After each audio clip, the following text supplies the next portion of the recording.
my #1 story of the week. It's titled, I'm a former New Yorker. Get ready for controversial raw truth about why Zohran Mamdani will be elected mayor of New York City next Tuesday, sadly, tragically.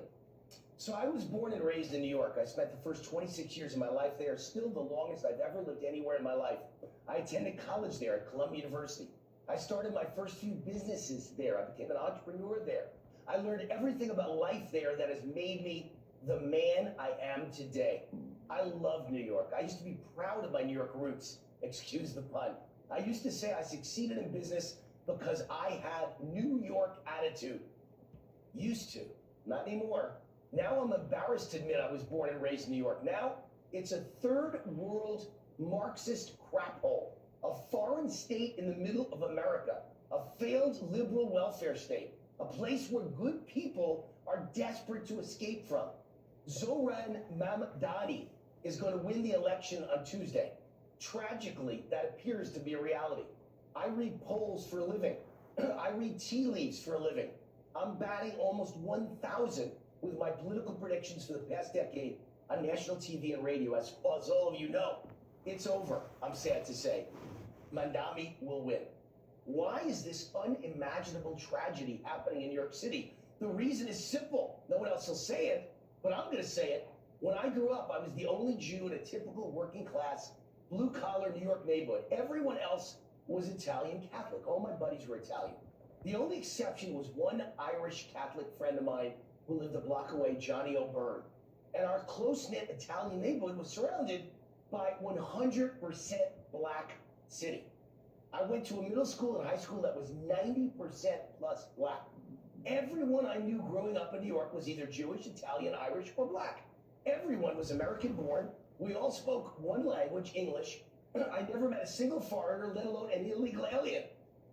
I've warned for weeks now on all my TV and radio shows that if Mamdani wins, it's because the New York that I knew, the New York that I grew up in, the New York that I loved is gone. Today's New York is filled with foreigners, and most of them are illegal aliens.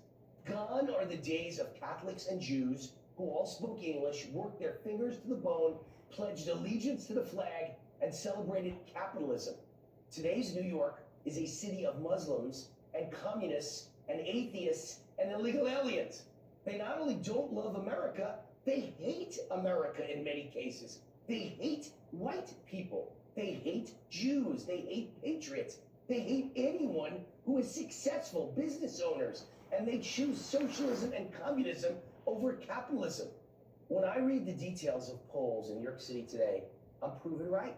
The general breakdown of voters is exactly what I predicted in my gut. Jews are voting 75% for someone other than Mamdani, mostly Cuomo. Catholics are voting 70% for someone other than Mamdani, mostly Cuomo, but also a decent amount are voting for Republican Curtis Sliwa. But foreigners in New York City are voting overwhelmingly for Mamdani. That's why Mamdani is winning. This explains everything. The New York of today is nothing like the New York I grew up in.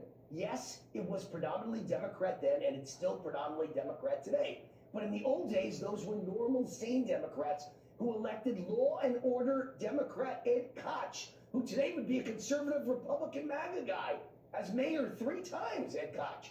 And they elected Republican Rudy Giuliani as mayor 2 times. And they elected Republican Michael Bloomberg 3 times. And they elected Republican George Pataki as governor of New York State 3 times, even though it was a Democrat-dominated state. That old New York was a combination of Jewish, Italian, Irish, and black. But today's New York is a foreign country. I don't even recognize my old hometown. It's filled with foreigners who are mostly illegally in the country. No one speaks English. Walking on the streets of New York City is like being at the United Nations. They're from every country in the world but America. And many of them, if not most, hate America and our capitalist system. Think that I'm guessing? Nope. The Democracy Institute is the most accurate pollster in the country for the past decade. Their latest poll shows New York City voters prefer socialism over capitalism by 61% to 39%. You can bet that 1/3 of that majority who support socialism are white liberal nerds from elite colleges brainwashed by Marxist professors, but 2/3 of that socialist majority are foreigners who come from socialist countries and brought their ignorant and dangerous views with them to poison our country. It's official. Mamdani is almost certainly going to be the next mayor of my hometown, New York, a place I no longer recognize. It's not Jewish or Catholic anymore. It's not white or black anymore. It's not even American anymore. It's a failed communist foreign city in the middle of America. And in my next column, I'll tell you about the controversial raw truth about what's going to happen to New York City after Mamdani is elected. Hint, think Titanic meets Poseidon adventure with a touch of Zimbabwe, Haiti, and Venezuela thrown in. It'll be on my website starting on Monday, rootforamerica.com.